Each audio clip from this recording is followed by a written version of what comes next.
Imagine a man so immense, so powerful, that the very earth seemed to bend beneath his presence. This was King of Bashan, a giant whose size alone inspired awe and fear in all who knew his name. But Og was more than just a man of extraordinary stature. His iron bed, 13 feet long and nearly 6 feet wide, was a testament not to comfort, but to dominance, a symbol of the pride and power that defined him. It was said that wood could not hold him. Only iron could bear the weight of a king who believed himself beyond measure.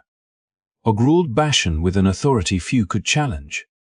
His people did not merely obey him, they revered him.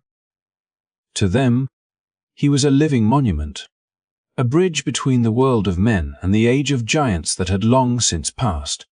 Stories of his strength were whispered across valleys, carried on the wind like warnings, how he carved roads through mountains, raised fortresses that touched the sky, and held sway over all who lived in his shadow. Yet, for all his might, Og had one weakness.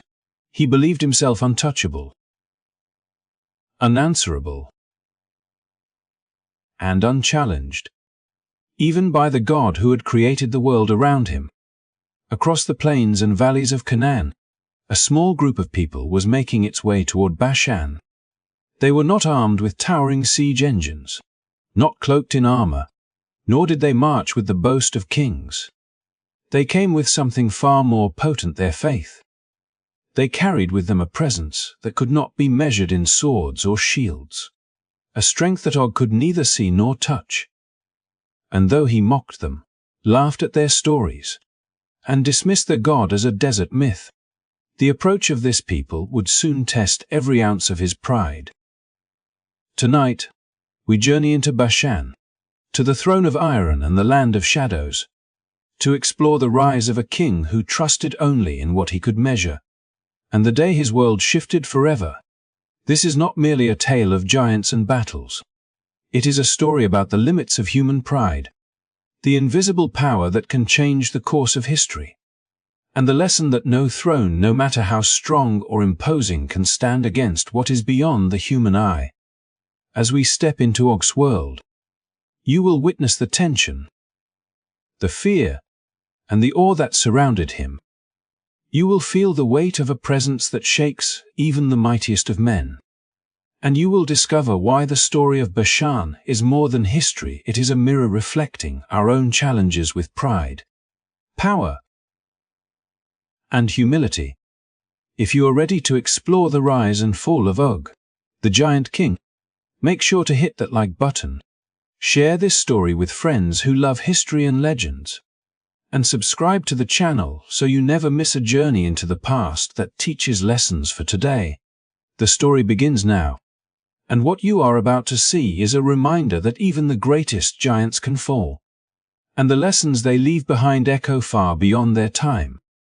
In the land of Bashan, where cliffs rose like the spires of forgotten temples and ancient trees whispered secrets carried by the wind, Og ruled not merely as a king, but as a living embodiment of power itself, a figure so immense that stories of him could unsettle even the bravest travelers long before they reached his domain.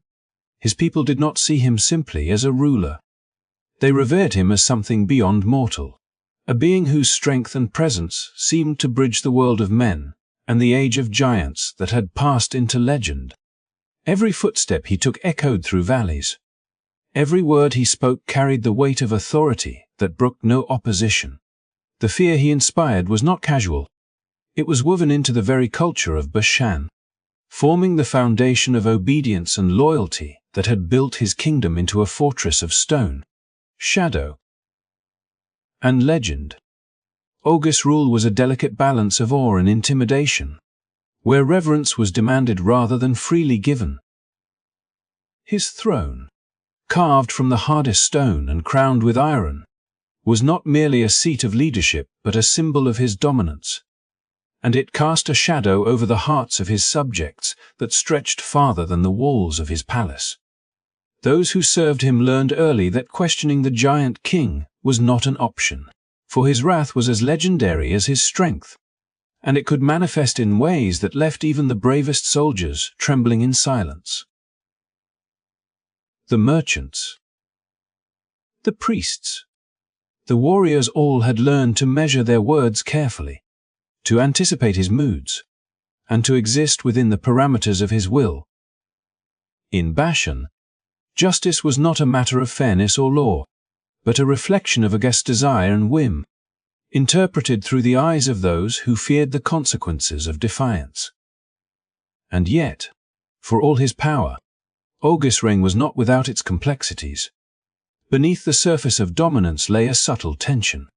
For even a giant king must contend with the fragile threads of perception, rumor, and the whispers of those who dared to speak truths veiled in caution. Tales of distant lands, of peoples who moved with purpose and faith rather than fear, began to reach Bashan, carried by wandering merchants and returning scouts. These stories spoke of a force that was not measured in iron or muscle, of people whose courage seemed impervious to the ordinary ways of war, whose devotion granted them a resilience that Og's armies had never encountered. At first, he dismissed these accounts as trivial, amusements for the imagination, stories to be laughed at from the height of his iron throne.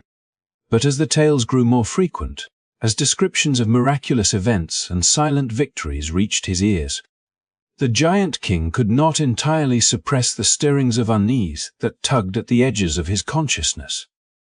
The people of Bashan, accustomed to obedience and awe, began to sense the subtle shift in their king's demeanor. Though they continued to serve him with outward loyalty, there were moments when even the bravest of warriors noticed a pause in Og's stride, a shadow in his gaze, a fleeting hesitation that betrayed an internal reckoning. They could not name it, but they felt it, the awareness that their king, who had never bowed, who had never faltered, might one day encounter a force beyond even his comprehension. Yet for all the murmurs and uncertainties, the daily rhythm of life continued. The soldiers drilled, the priests performed rituals, the markets thrived under the protection of fear and power, and Og maintained his grand displays of strength and abundance, with feasts that overflowed with meat and wine, walls lined with torches, and courtyards resonating with the echo of authority. Every detail was designed to remind the people that their king was untouchable, that Bashan's might rested entirely in his hands. Despite the outward display of absolute control, the giant king's pride was beginning to meet its first true adversary, not a neighboring nation, not a rival king, but the idea that might alone could not secure his legacy. The stories of Israel, the people who moved silently yet decisively, who relied on worship and faith rather than weapons, began to penetrate even the thick walls of his fortress. Scouts returned pale and shaken, speaking in hushed tones of men who walked without fear, of leaders whose presence seemed to carry an invisible weight that commanded obedience not through intimidation, but through conviction. Accustomed to commanding through the sheer force of his size and the terror he inspired, struggled to comprehend this phenomenon. The iron that had forged his throne, the stone that had built his walls, the armies that had once crushed enemies with ease, all of it felt insufficient against a power that could not be seen but could be felt in every shadow, every silence, every prayer that rose across the valley. And so, the people of Bashan lived in a paradoxical existence, outwardly devoted to a king whose authority seemed absolute, yet inwardly aware that a reckoning was approaching. They maintained their rituals, continued their work, and prepared for whatever would come. But the stories from beyond their lands had sown seeds of contemplation and unease. Even as Og celebrated his strength, as his iron bed and massive palaces proclaimed dominance, the weight of a presence beyond comprehension began to press upon him, shaping his thoughts, and by extension, the lives of those who followed him. Reverence had always been a tool, fear a shield, but now those tools were being tested against a force that no man, no matter how colossal, could withstand alone. This is where the story of Bashan becomes more than a tale of giants. It is a study in the limits of power, the fragility of dominance, and the inevitability of a reckoning that arrives not with force, but with truth. Og's people, caught between awe and fear, served as witnesses to a lesson that would echo far beyond the walls of their city. No throne, no matter how imposing, can endure when confronted by a power that demands not submission through terror, but recognition through humility. And as the sun set over Bashan, casting long shadows across stone and iron, every subject, from the highest priest to the lowest soldier, felt the quiet tension of a world about to change, knowing that the age of giants and the reign of fear might be drawing to a close. Seated atop his throne of iron, gazed across the valley with a mixture of amusement and disdain, the stories of the Israelites failing to penetrate his consciousness, dismissed as the fanciful murmurs of desert wanderers who could never hope to match the strength, discipline, or grandeur of Bashan. To Og, the very notion that a people so small, so lightly armed, could pose a threat to his fortress of stone and iron was laughable. He had faced armies before, men who had marched in formation, carrying spears tipped with iron and shields polished to a blinding sheen. Men who had challenged him and fallen beneath the weight of his might. And yet here were tales of a distant people, moving without chariots, shouting no battle cries, yet somehow achieving victories that defied understanding. Their successes attributed to a God whom Og had never seen, never felt, and, in his, refused to acknowledge. He leaned back on the iron throne, feeling its cold weight beneath him, the reminder of a life built on power and dominance, and scoffed at the stories carried by the returning scouts. Desert fanatics, he muttered under his breath, swirling the wine in his goblet as if it were enough to wash away the absurdity of their feats. He thought of the walls he had built, higher and stronger than any fortress in the known lands, the rivers he had dammed to serve his needs, the forests he had carved paths through with his armies at his command, and believed firmly that no mere people could undermine what he had forged. The iron bed that had been created not for comfort, but for the display of his strength seemed, in that moment, a testament to the futility of fear against his indomitable will, a symbol that no mortal or divine power could penetrate the legacy he had built with his own hands. Yet the stories persisted. Traders spoke of seas that parted and cities that fell without a sword raised, of leaders who could command armies through faith and presence rather than force, of prophets who walked into fire and emerged unscathed. Og laughed them off, entertaining the notion that exaggeration had a place in every corner of the world, that humans needed legends to make sense of their fears.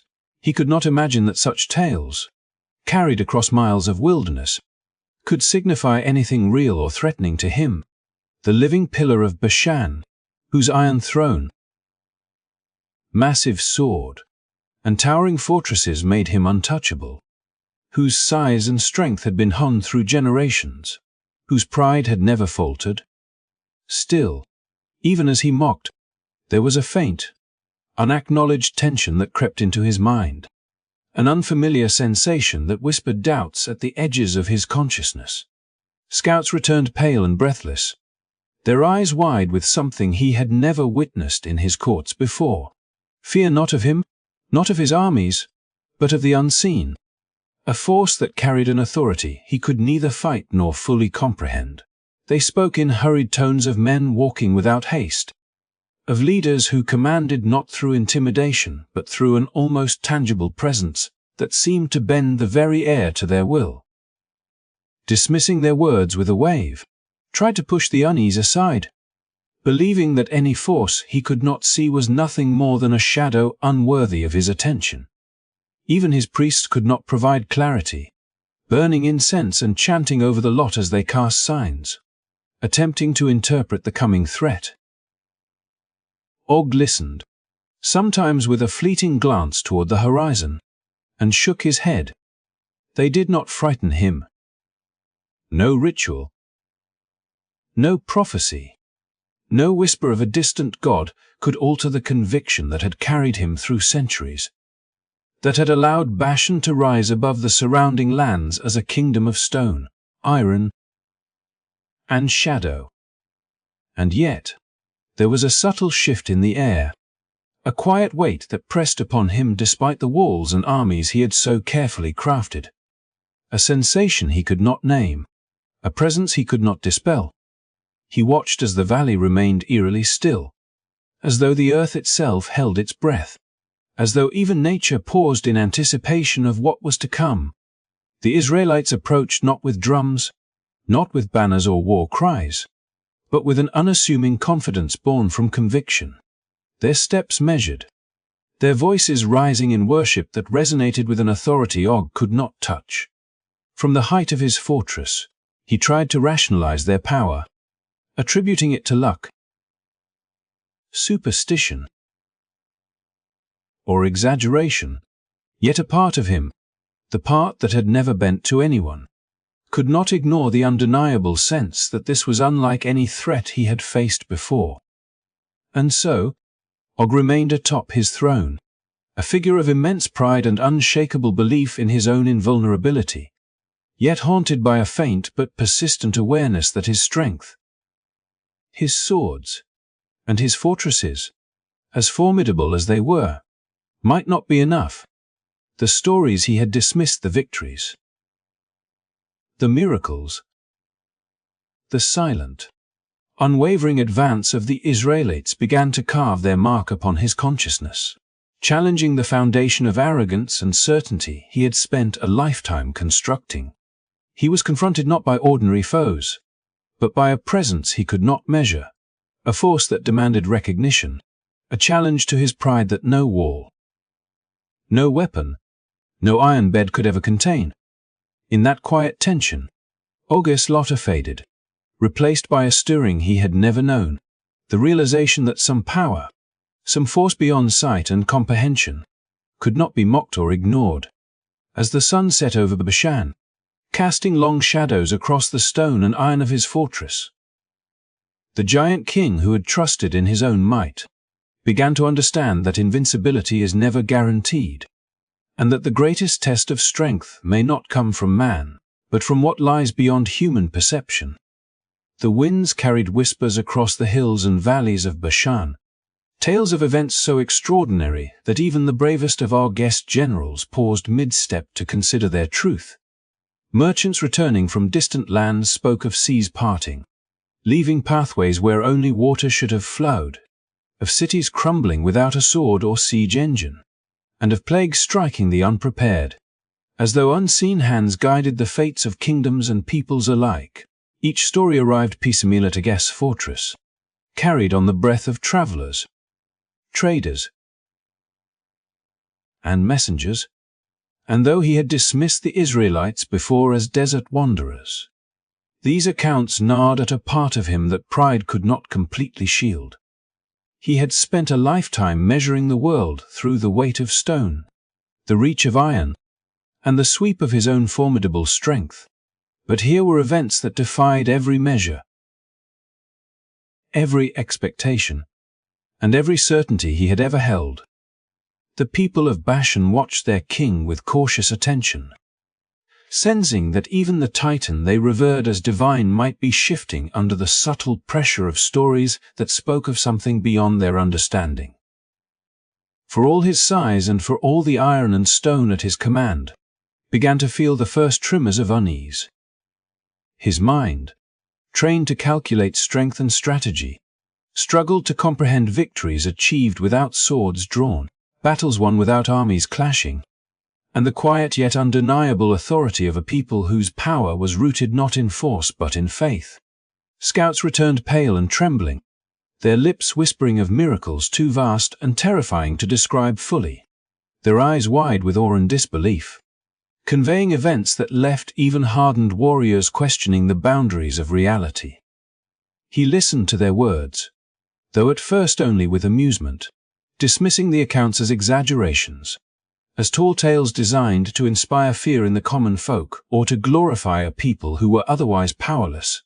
Yet, even as he laughed and gestured dismissively, there was a persistent tension in the air that he could neither dispel nor fully acknowledge. The more he heard, the more the stories gathered weight, coalescing into a vision of inevitability that he had never encountered in any of his battles or conquests. He recalled the feats of his youth, the kings he had vanquished, the fortresses he had taken, the lands he had claimed, and he tried to convince himself that these wonders' waters parted. Cities falling, plagues sweeping through lands could not touch him, could not penetrate the bastion of pride, power, and iron he had built around himself. Yet the Israelites moved with a quiet assurance that unsettled the foundations of Og's understanding. They did not march with the thunder of hooves or the clash of bronze. They did not raise their voices in defiance or brandish spears with threat. Instead, they walked with measured steps. They sang. They prayed. And in that very simplicity lay a power that seemed to press upon the giant king with a weight no armor could repel. He watched from the heights of his fortress as their banners remained still in the wind, as no catapults were positioned, no chariots gleamed in preparation for war, and yet their approach carried a certainty that made even his most trusted generals murmur in disbelief. Each act, each silent step, each hymn of faith, chipped away at the absolute dominance he had always relied upon, hinting at a confrontation that would test not the might of arms but the metal of the heart, a reckoning that extended far beyond the physical and into the realm of what Og had always denied could hold power over him. The whispers of plagues that had fallen on lands far from Bashan, the tales of seas opening to allow passage, and the stories of cities collapsing before the footsteps of this people became threads of an invisible tapestry that Og could not ignore. They were warnings woven not with weapons but with acts that seemed guided by an unseen hand, events that defied the logic of kings and generals, and yet moved with precision and purpose. He summoned his priests to interpret omens, burn incense, and cast lots, but the air remained heavy, the tension in the fortress unrelenting, as though the walls themselves held their breath in anticipation. Even the strongest among his soldiers began to speak in hushed tones of fear and reverence, sensing that this was not a threat measured by height, muscle, or weapon, but by a presence that surpassed the ordinary understanding of power. A king who had mocked the tales of Israel now found himself grappling with a reality he could neither conquer nor ignore. Every story, every whisper, every report of miracles acted like a drumbeat in his mind, building toward an inevitability that he could not fight with sword or stone. He remembered his youth, the lessons from his father about strength and the curse of pride. But these memories, once a source of resolve, now seemed distant, insufficient against the magnitude of what was approaching. The quiet power of faith, the unshakable confidence of those who walked without fear, and the unseen force guiding their steps, combined to form an overwhelming presence that challenged the very foundation of his reign. Night fell over Bashan, and with it, an uneasy stillness descended upon the fortress. Torches flickered, but shadows seemed deeper, more foreboding, and even the wind seemed hesitant to stir. Og's laughter, once thunderous, faded into silence as he peered across the valley toward a people whose strength could not be measured by armor, sword, or size. The miraculous acts he had once dismissed as myth or rumor now loomed like a storm cloud on the horizon, foreshadowing a confrontation that promised to test every belief he had held, every wall he had raised, and every ounce of power he thought invincible. In that stillness, Og began to understand that the coming battle would not be fought solely with steel and strategy, but with forces that transcended the physical, a reckoning that demanded humility, awareness, and recognition of a presence far greater than any king, fortress, or giant could withstand alone. And so, as the first light of dawn stretched across Bashan, the giant king felt the pressure of an approaching inevitability, the quiet weight of events that no sword could counter and no fortress could contain. A realization that the tales of plagues, parted seas, and collapsing cities were more than mere stories. They were harbingers of a confrontation that would test the limits of pride, power, and understanding, and that would forever alter the course of history in a valley where silence and faith held authority far beyond the reach of iron and stone. As the first light of dawn began to stretch across the valley, the towering king of Bashan found himself restless in the silence that hung heavier than any storm he had weathered in his long life, the air around him thick with a presence he could neither see nor name, a weight pressing upon his chest that mocked the strength of his massive frame and the iron throne upon which he sat. He had faced countless foes before, men and armies that had trembled at his approach, kingdoms that had fallen beneath the sweep of his sword, yet none of them had evoked the unease, the stirring of doubt, that now coursed through his veins. It was not the clash of steel, the roar of men, or the approach of horses that unnerved him. It was a force intangible yet undeniable, a presence that seemed to ripple through the very stones of Bashan and reach into the depths of his soul. For the first time in his life, the giant who had measured the world by his own strength and stature understood that there were powers beyond comprehension, forces against which iron and stone, swords and fortresses, meant nothing. He rose from his throne, the cold iron of its frame pressing into his palms as if reminding him that even monuments to power could offer no comfort against what was coming. His eyes, sharp and accustomed to reading the battlefield, scanned the horizon where the Israelites moved with an unsettling calm, their steps measured, their voices rising not in battle cries but in hymns of unwavering faith. And with each note, Og felt an unfamiliar tremor in his heart, a recognition that no wall, no army, no display of might could alter the course of what was unfolding. He had dismissed these people, mocked their God, laughed at the stories of seas parted, cities fallen, and plagues that seemed to strike without warning. Yet now, standing amidst the silent corridors of his fortress, the legends he had scoffed at weighed upon him with the force of certainty. The scouts had returned, their eyes wide with fear and reverence, speaking of men who walked as though guided by an invisible hand, of victories claimed without bloodshed, of a leader whose mere presence commanded the air itself to obey. The king whose voice had dictated the fates of thousands, whose sword had leveled cities, felt the stirrings of doubt. He clenched his fists around the hilt of his great sword, a weapon taller than many men, a symbol of his invincibility, and yet it felt strangely alien in his grip, as though it no longer belonged to him, as though the very weight of his pride was being measured against a force far greater than any human understanding. The sword, forged to conquer, now trembled with the uncertainty that gripped its wielder, a mirror to the faltering conviction within the heart of the last of the Rephaim. Even his priests and advisers, seasoned men of ritual and divination, seemed powerless to interpret the events that unfolded beyond their walls. They burned incense and cast lots, hoping for guidance. Yet the air remained thick, heavy with expectation, as if the stones themselves held their breath, awaiting the judgment Og had always believed he could control. He moved through the halls of his fortress, past towering columns and walls that had withstood centuries, past banners and torches, and felt the first stirrings of fear that were not born of physical threat but of spiritual certainty, a recognition that his might alone could not shield him from what was approaching. Night had deepened, and with it, the quiet of Bashan became almost suffocating.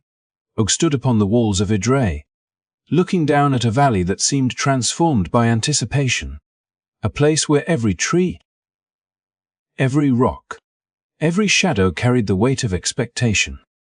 The Israelites advanced not with the clamor of conquest, but with the assurance of faith, their discipline and devotion radiating in a way that made the walls he had built feel fragile.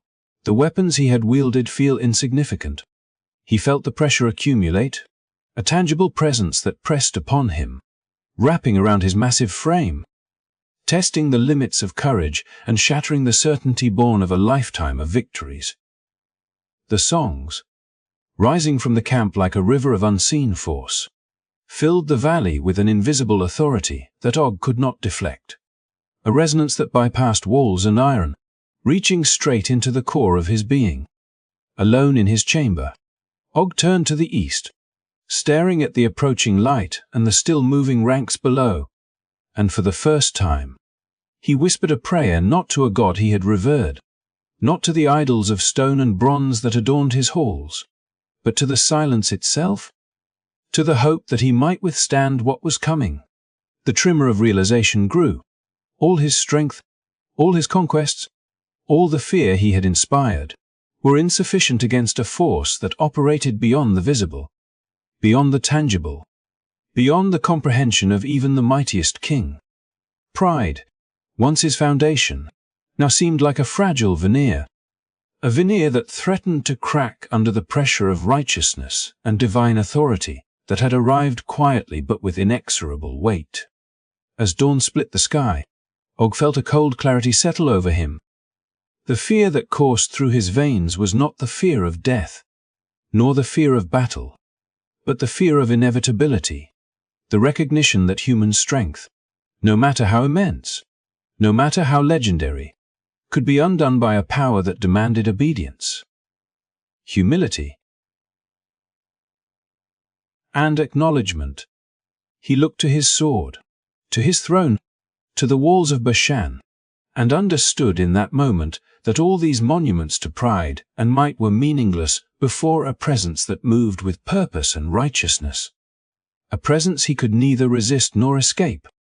The weight of this awareness pressed upon him, an invisible yet unrelenting force, and Og, the last of the giants, realized that he had never truly been in control, that the strength he had wielded so proudly could not match the authority of what was unseen but undeniably present.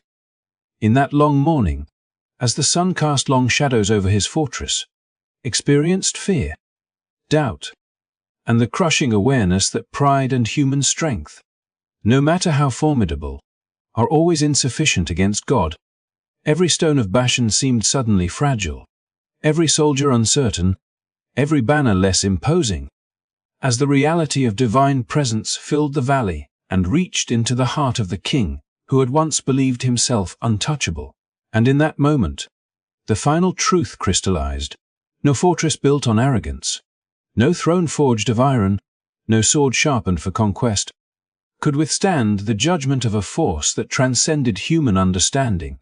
And the giant king, for all his size and power, felt the weight of eternity descend upon him. Pressing, unyielding, inescapable, a presence that would forever alter the story of Bashan and the legacy of Og himself. The first light of dawn cut across the valley of Bashan, casting long shadows over the towering walls of Og's fortress. Yet the giant king, whose very presence had long been synonymous with fear and power, stood unsettled upon the parapets, sensing a force he could neither fight nor flee. He had faced countless foes, armies that quaked at his approach, and cities that crumbled beneath the sweep of his mighty hand. Yet nothing in all his conquests, nothing in the weight of stone, the reach of iron, or the echo of fear, had ever touched him like this. For the presence that approached was not bound by swords, chariots, or the roar of thousands of men. It was a force woven from holiness itself, a presence that bore down on the earth with a weight no fortress could contain, a light no shadow could obscure, a certainty no mortal pride could challenge. Og had relied on his size, his strength, and his iron throne, confident that the world had no measure to match him. Yet the air around him now vibrated with a judgment that reduced all his defenses to fragile reminders of fleeting arrogance. From the heights of Idre, he observed the Israelites advancing not with the tumult of conventional war, but with a composed, purposeful stillness. a procession of faith that moved like a tide, their songs rising not in defiance but in reverent devotion, each note carrying the weight of conviction that pressed invisibly upon every stone of Bashan, upon every breastplate and shield, upon Og himself. The stories he had once dismissed as impossible, the plagues, the seas parted, cities falling without combat, now converged into a tangible reality that defied his understanding. And he felt, deep in the marrow of his bones, the first true taste of dread. His generals, men who had followed him across countless battlefields, whispered among themselves, their voices taut with unease, and even they understood that this was no ordinary campaign. No matter how well fortified or how vast the king's forces might be, the ground beneath them seemed heavier, the wind itself hesitant, as if creation held its breath, and Og realized with a shiver that he faced not mere opponents, but a reckoning that transcended human struggle. Inside the fortress, the Iron Throne that had symbolized his unmatched might now felt like a cold reminder of the limits of pride. He ran a hand across its polished surface, the grooves carved by artisans meant to proclaim permanence. And yet permanence was a fragile illusion in the face of what approached. His sword, forged longer than any man could wield comfortably, a weapon that had raised kingdoms and toppled kings, felt alien in his grasp, its familiar weight now transformed into a measure of inadequacy, as though it were refusing to obey a hand no longer in harmony with the order of the world. The walls of Bashan, built to defy sieges and weather storms, seemed suddenly porous, the stones trembling not from engines of war but from the invisible force that flowed like judgment over every battlement, through every hall, and into the heart of their king. Og's mind raced with memories of victories and glory, of the iron bed that had held him as a monument to power, of the people who had revered him as divine, of the fortresses carved into mountains that had cast long shadows over valleys below. Yet all of it felt diminished, hollow, inconsequential in the presence of holiness. He remembered the lessons of his father, words once disregarded, warning that pride untempered by recognition of higher authority becomes a curse. And now those words struck him with the force of undeniable truth. For all the armies he had assembled, all the warriors who had bowed to his size, and all the symbols of strength he had commanded, Og faced a force that required nothing physical, nothing human to act, a force that demanded only acknowledgement, only humility, only surrender. The Israelites moved with a singular unity. Each step, each voice, each act of worship resonating through the valley. And Og, watching from the fortress, felt the invisible weight press harder. The wind seemed to bend around their songs. The earth held still beneath their steps. And for the first time, he understood that victory was not achieved by the tallest sword or the thickest shield but by the unseen hand of divine purpose. The presence he had ignored, mocked, and defied now enveloped him, making even his mighty form feel small, making his courage falter, making his strength insufficient.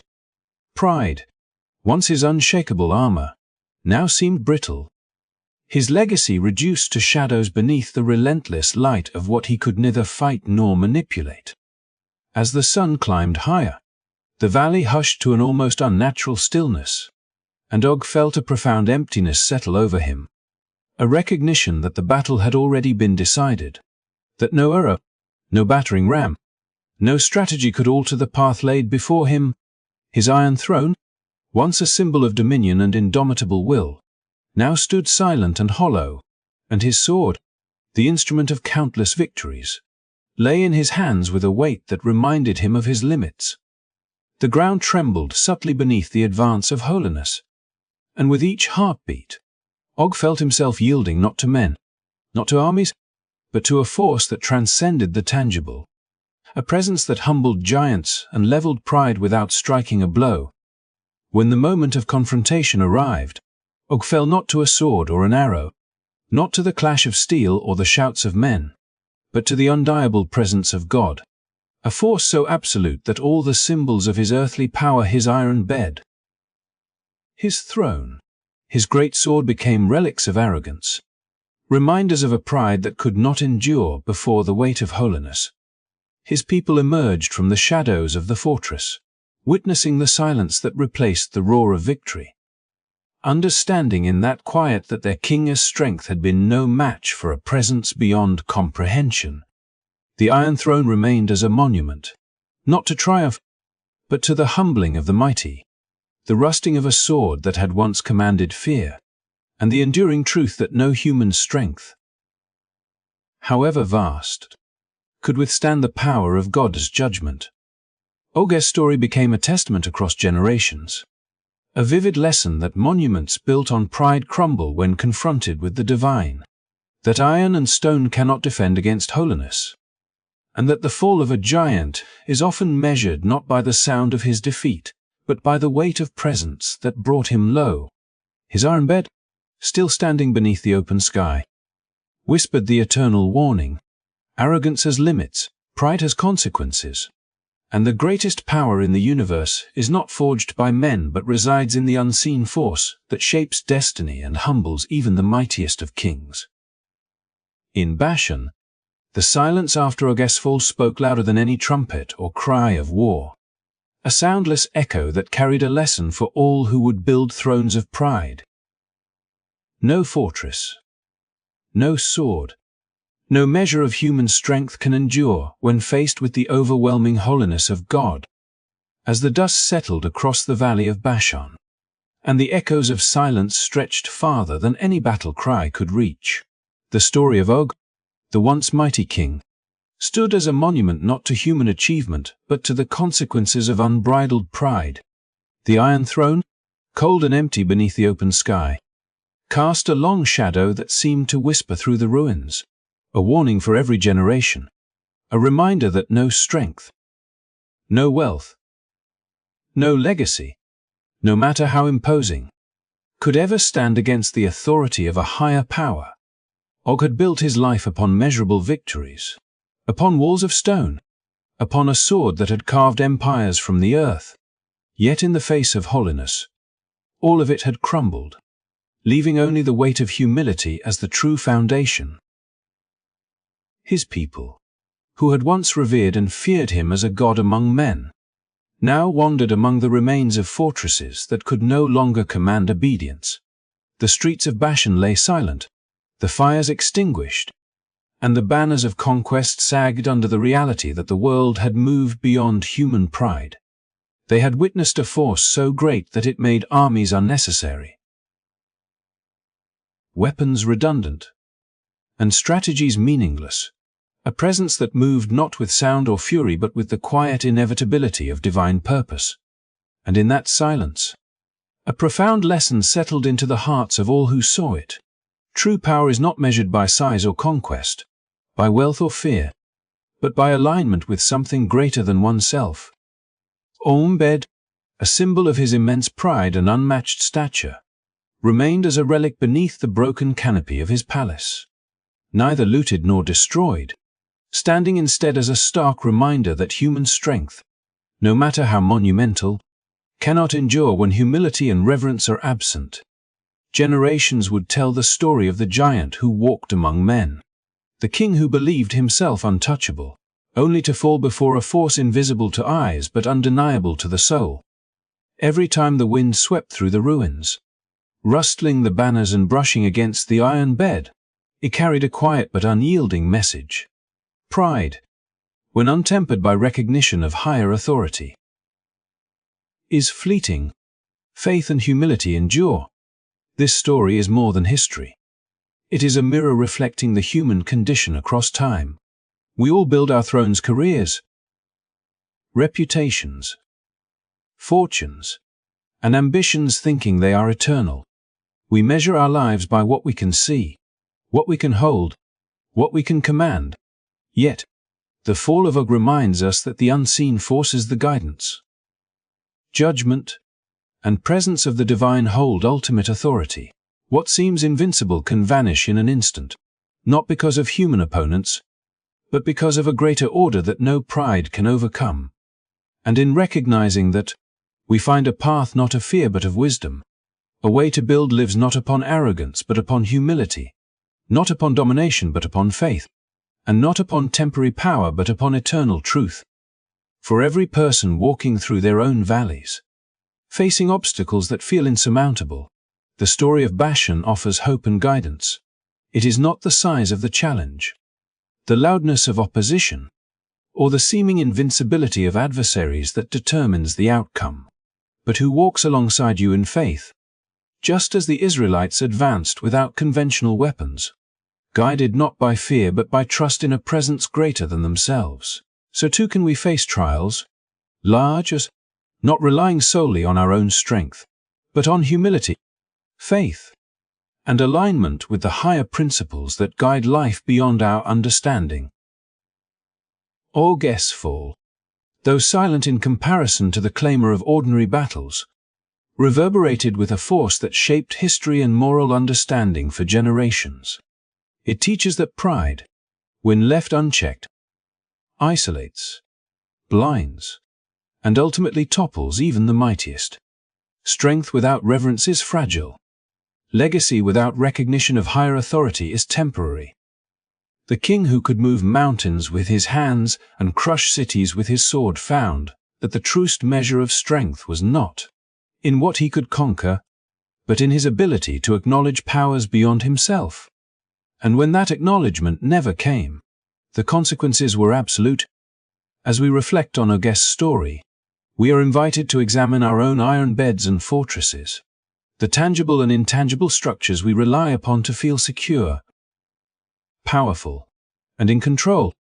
We are reminded that life's victories are fleeting when built solely on pride, but that purpose, guidance, and lasting strength arise from humility, faith, and the recognition of forces beyond our own making. The fall of Bashan's giant stands as both a cautionary tale and a source of inspiration. Caution, because no human achievement is immune to divine oversight. Inspiration, because those who walk with humility and trust in higher guidance can overcome what appears insurmountable. Thank you for joining me in this journey through the rise and fall of Og, King of Bashan. If this story inspired you or offered insight into the power of humility, faith, and the recognition of higher authority, please consider liking this video, sharing it with others, and subscribing to our channel for more stories that illuminate lessons from history and timeless wisdom.